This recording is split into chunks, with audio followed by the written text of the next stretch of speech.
আল্লাহ রাসূল বলেন, ক্বালা রাসূলুল্লাহ সাল্লাল্লাহু আলাইহি ওয়াসাল্লাম, আরবাউন ইযা কুন্না ফীকা ফালা আলাইকা মা ফাতাকাদ দুনিয়া। আল্লাহ রাসূল বলেন, চারটা খাসলত, চারটা চরিত্র যদি তোমাদের ভিতরে তোমরা আনতে পারো, হে মুসলমান, হে মুমিন মুমিনা, তোমরা শোনো। ফালা আলাইকা মা ফাতাকাদ দুনিয়া, দুনিয়া ধ্বংস হওয়ার আগ পর্যন্ত হে মুসলমান তোমাদের কেউ কোনোদিন বিন্দু মাত্র ক্ষতি করতে পারবে না। আমরা বলি, ওগো আল্লাহর রাসূল, তাহলে সেই চারটা মহান চরিত্র কি?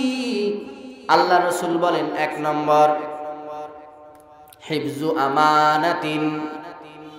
এক নম্বর মহান চরিত্রের নাম হলো হিফজু আমানাতিন, আমানতের হেফাজত। আমানতের হেফাজত। এ ব্যাপারে আল্লাহর রাসূল অন্য এক জায়গায় হাদিস বলেন, লা ঈমানা লিমান লা আমানাতা লা। আল্লাহর রাসূল বলেন, ওই ব্যক্তি পূর্ণ মুমিন নয়, পূর্ণ ঈমানদার নয়। লা ঈমানা লিমান লা আমানাতা লা, যে ব্যক্তির মধ্যে আমানতদারি নাই, ওই ব্যক্তির মধ্যে পূর্ণ ঈমানদারি নাই। খেয়াল করেন, রাসূল কারীম সাল্লাল্লাহু আলাইহি ওয়াসাল্লাম পবিত্র মক্কা ছেড়ে মদিনায় চলে যাচ্ছেন রাতের বেলা। রাসূল কারীম সাল্লাল্লাহু আলাইহি ওয়াসাল্লামের কাছে সেই সময় বহু মানুষের আমানত রাখা ছিল। ভাইরে, একবার খেয়াল করে দেখেন তো, একবারে সুস্থ সময়, সেই সময় যদি আমাদের কাছে কেউ আমানত রাখে, আমরা আমানতের মধ্যে খিয়ানত করি। অন্য আমার কাছে টাকা রাখছি, অথবা মসজিদের ক্যাশ আছে, ঈদগাহের ক্যাশ আছে, স্কুলের ক্যাশ আছে, অথবা কোনো সমিতির ক্যাশ আছে, আমি সেটাকে নিজের মনে করে আপন হাতে খরচ করি। ঠিক না বেটি? অথচ আল্লাহর রাসূল দেখেন, কাফেররা দারুন নদওয়াতে বৈঠক দিয়েছে। কি করা যায়? মুহাম্মদ সাল্লাল্লাহু আলাইহি ওয়াসাল্লামকে আর রাখা যায় না। ওয়া ইয ইয়ামকুরু বিকাল্লাযীনা কাফারু লিইসবিতুকা আও ইয়াকতুলুকা আও ইখরিজুক। তারা বলে, শোনো শোনো, মুহাম্মদকে আর রাখা যায় না, ওকে দেশান্তর করে দাও। খারাপ করে বলে, দেশান্তর যদি করো তাহলে আর এক জায়গায় গিয়ে দল সংগ্রহ করবে, লোকজন সংগ্রহ করবে। আর একজন বলে, ওকে একবারে হত্যা করে দাও। এই দারুন নাদওয়া কমিটি ঘর, সেখানে সিদ্ধান্ত হলো, ঠিক আছে, মুহাম্মদ নামক বাতিকে চিরতরে নিভিয়ে দিতে হবে। তাহলে কি সিস্টেমে হবে? বলে, প্রত্যেক ঘর ঘর থেকে একটা করে যুবক আমাদের এই মিশনে অংশগ্রহণ করবে। প্রত্যেক ঘর ঘর থেকে একটা যুবক সংগ্রহ করা হলো। এদেরকে নিয়ে রাতের আধারে বাড়ি অ্যাটাক করার পরিকল্পনা হয়ে গেছে। আল্লাহর পক্ষ থেকে জিবরাইল আমিন রাসূল কারীম সাল্লাল্লাহু আলাইহি ওয়াসাল্লামের কানে কানে এসে বলে, ইয়া রাসূলুল্লাহ, ওগো আল্লাহর নবী, আর সময় নাই গো নবী, আপনি আজকে রাত্রি চলে যাবেন। আল্লাহ রাসূল চলে যাবেন তো ঠিক আছে, এত বড় একটা কঠিন মুহূর্তেও নিজের কাছে যে মক্কাবাসীরা আমানত রাখতে দিয়েছে, মক্কাবাসীর কত বিশ্বাস, যাকে দুনিয়া থেকে তুলে দিতে চায় অথচ তার কাছে আমানত রাখছে। সুবহানাল্লাহ পড়েন। তার মানে তারাও জানে মুহাম্মদুর রাসূলুল্লাহ সাল্লাল্লাহু আলাইহি ওয়াসাল্লাম একজন নির্ভেজাল আমানতদার। সুবহানাল্লাহ বিহামদি। এজন্য আল্লাহর রাসূল বলেন, লা ঈমানা লিমান লা আমানাতা লা, যার মধ্যে আমানতদারি নাই তার মধ্যে ঈমান নাই। আল্লাহ রাসূল তার প্রমাণ কিভাবে দিয়েছেন দেখেন। নিজের জানের হুমকি, তারপরও চিন্তা করতেছে এই আমানতগুলো, যাদের আমানত তাদের কাছে কেমন করে পৌঁছে দেওয়া যায়। অথচ কাফেররা মারার পরিকল্পনা করতেছে। সেই সময়ও নবীজি আমানতের চিন্তা করতেছেন। আজকে বর্তমান সময়ের দিকে তাকায় দেখেন, যারা দেশ ছেড়ে পালালো, তাদের কাছে কি কোনো আমানত ছিল না? দেশের মানুষের আমানত ছিল না? দেশের আমানত কি তাদের কাছে ছিল না? তাদের চিন্তাধারা কি? আর দেখেন আমার নবী, আপনার নবী জনাবে মুহাম্মদুর রাসূলুল্লাহ সাল্লাল্লাহু আলাইহি ওয়াসাল্লামের জীবনী থেকে শিক্ষা কি? রাসূল কারীম সাল্লাল্লাহু আলাইহি ওয়াসাল্লাম হযরত আলী রাদিয়াল্লাহু তাআলা আনহুকে ডাকলেন, ডেকে বললেন, আলী, তুমি আমার চাদর মুড়ি দিয়ে এইখানে ঘুমায় যাবা, শুয়ে যাবা। আর শোনো, আমি তো রাত্রি বেলায় চলে যাব।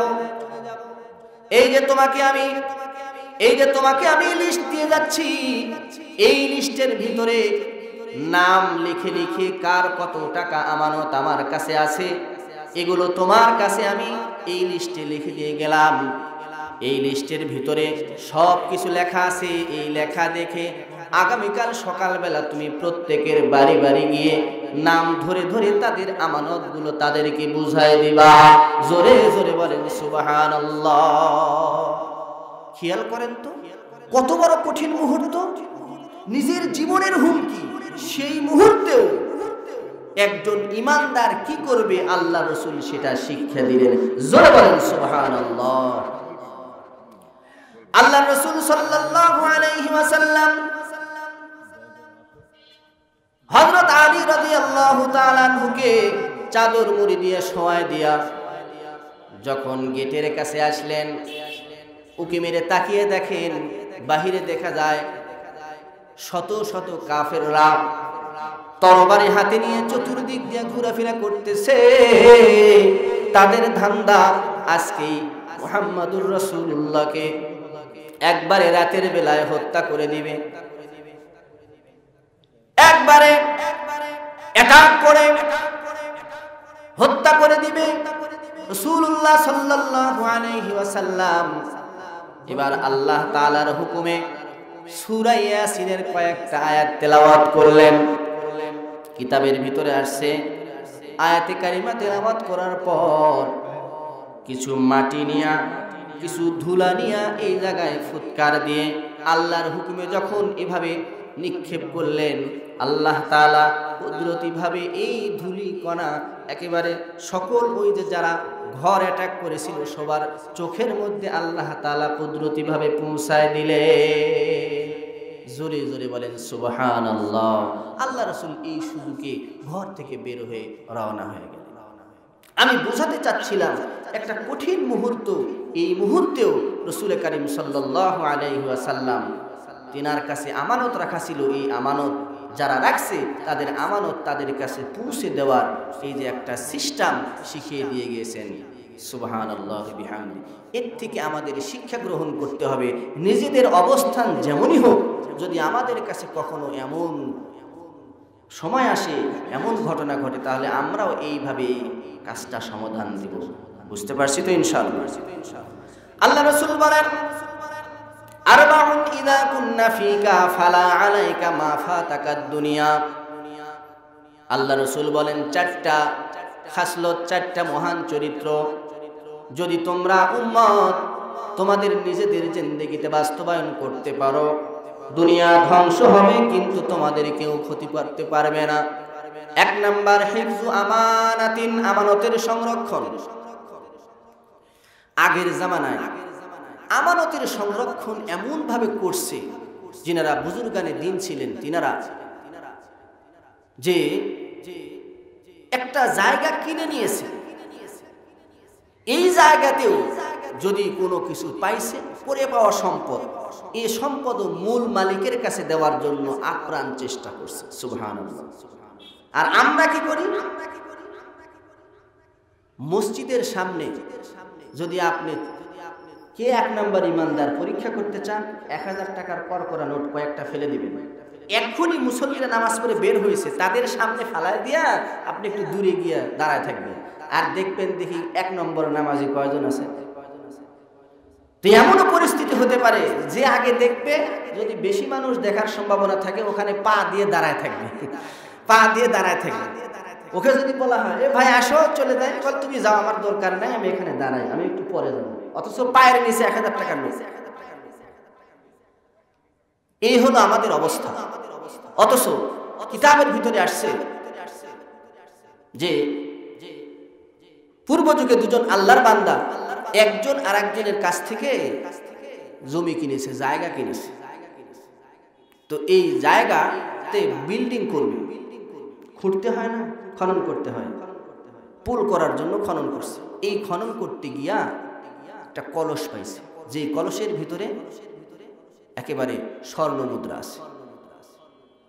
এখন এইটা চিন্তা করতেছে, আমি তো ইমানদার, আমি জায়গাটা কিনেছি আর একজন ইমানদারের কাছ থেকে, আর একজন মুসলমানের কাছ থেকে। আগের জামানায় তো আর এখনকার মতো ব্যাংক নেই। এখন কোটিপতি যারা, লাখপতি যারা, টাকা পয়সা বেশি হলে ব্যাংকে গিয়ে রাখে, সরকার এটাকে ভালোভাবে হেফাজত করে সরকারিভাবে। কিন্তু তখনকার জামানায় এমন ব্যাংক পদ্ধতি ছিল না। সন্তানদের জন্য হেফাজত করতে হলে মাটির নিচে হেফাজত করতে, নিজের বাড়িতেই কোনো না কোনোভাবে হেফাজত করতে। তো আল্লাহর বান্দা মুসলমান আর এক মুসলমানের কাছ থেকে জমি কিনছে, এই জমিতে বিল্ডিং করবে। করার জন্য যখন জমিটা খনন করছে, খনন করতে গিয়া একেবারে স্বর্ণ মুদ্রা ভর্তি একটা কলস পাইছে। এখন চিন্তা করে এই কলস আমি নিব কেমন করে? এটা তো আমার মুসলমান ভাইয়ের, তার বাপ দাদা পূর্বপুরুষ তারা হয়তো এটাকে হেফাজত করার জন্য রাখছে, পরে মৃত্যুর আগে বলে যেতে পারে নাই, চলে গেছে। তাহলে এই সম্পদ আমার নেওয়া তো ঠিক হবে না। আমি যার কাছ থেকে জমিন কিনছি এর হকদার তো সে, তার কাছে দিতে হবে। অনেক পথ অতিক্রম করে মূল মালিকের কাছে চলে গেছে, গিয়ে সালাম দিয়ে বলে ভাই আপনিও মুসলমান, আমিও মুসলমান, ভাইরে তোমারও যে কোরআন আমারও সেই কোরআন, তো শোনো তোমার কাছ থেকে আমি যে জমিন কিনেছিলাম এই জমিতে আমি বিল্ডিং করতে গিয়া খনন করার সময় এই যে আমি স্বর্ণভর্তি কলস পাইছি, ভাইরে তোমার কাছ থেকে আমি জমিন কিনছি, কিন্তু এই জমিনে যে সম্পদগুলো আছে এগুলো তো আমি কিনি নাই, এটা তোমার পূর্বপুরুষদের, তুমি নিয়ে নাও। দুজনই মুসলমান। দ্বিতীয় মুসলমান বলে ভাই এটা আমি নিব না, কারণ জমি আমি যখন বিক্রয় করেছি এই জমিতে যেগুলো গাছপালা ছিল সেগুলোকে বিক্রয় করছি, কি করি না? বলে হ্যাঁ ওগুলো তো আমাকে দিয়ে দিয়েছে, তার ফল কি আমাকে দেন না?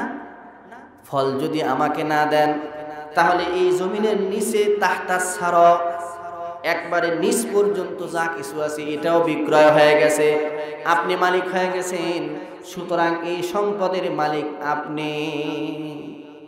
আগের জামানায় সম্পদ নিয়ে করে ঠেলাঠেলি, আর আমরা যদি এখন পাই আমরা করি পেলাপেলি। আমিও বলতাম আমার, আর একজন বলে সেও বলে আমার। এখন দুজন যখন এইভাবে ঠেলাঠেলি শুরু করছে, আমার না, ও বলে আমার না, কি হবে? বলে চলো ইসলামী আদালতে বিচারকের কাছে যাই, বিচারক যে ফায়সালা দিবে আমরা সেটা মানি। চলে গেছে বিচারকের কাছে। বিচারক দুজনের বিবরণ শোনার পর উনি তখন একটা মুস্কি হাসি দিয়ে বলেন, ভাইরে তোমরা দুজন আসছো, তোমরা দুজনই মুসলমান, তোমাদের এই বিচারটা আমি ইনসাফের কোন কলম দিয়ে আমি লিখি আমি তো খুঁজে পাই না, তবে আমার কাছে যে একটা সমাধান আছে, বলো তোমাদের মধ্যে কার মেয়ে আছে? একজন বলে হ্যাঁ আমার মেয়ে আছে। আর কার ছেলে আছে? আর একজন বলে আমার উপযুক্ত ছেলে আছে। বলে আমার ফয়সালা হলো, তোমাদের এই যে আমানতদারির যে কুফু পাওয়া গেছে, তুমিও আমানতদার, তুমিও আমানতদার, এদিক দিয়ে তোমাদের ভিতরে কুফু মিল হয়ে গেছে। শোনো শোনো, এই সুন্দর কুফু মিল হওয়ার কারণে আমি এখন তোমাদেরকে নসিহত করতেছি, উপদেশ দিতেছি, ফায়সালাও দিতেছি। তোমাদের দুজনের সন্তানদেরকে বিবাহ দিয়ে দাও আর তাদেরকে এই সম্পদের মালিক বানায় দাও। জোরে জোরে বলেন সুবহানাল্লাহ। দুজনে খুশি হয়ে গেছে। আসলেই তো খুব সুন্দর সমাধান। বাড়িতে গিয়া একজন তার কন্যাকে ডাকছে, আর একজন তার ছেলেকে ডাকছে। বলে, বাবারে, সুন্দর একটা ফয়সালা আসছে।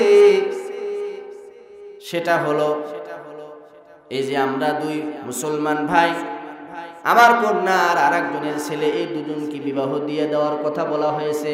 তোমাদেরকে আজকেই বিবাহ দিয়ে দিলাম, আর শোনো, এই যে সম্পদ দিয়ে দিলাম, আর আজকে থেকে আমরা হালকা হয়ে গেলাম। সুবহানাল্লাহি বিহামদি। আমানতদারির সম্পদ মূল মালিককে দিয়ে তারা স্বস্তি অনুভব করেছে, হালকা অনুভব করছে। আর আমরা পরের সম্পদ কলমের পেঁচ দিয়া, বুদ্ধির পেঁচ দিয়া, বিভিন্ন বাহাদুরির পেঁচ দিয়া, ক্ষমতার পেঁচ দিয়ে নিয়ে নিজেকে গর্ববোধ করি।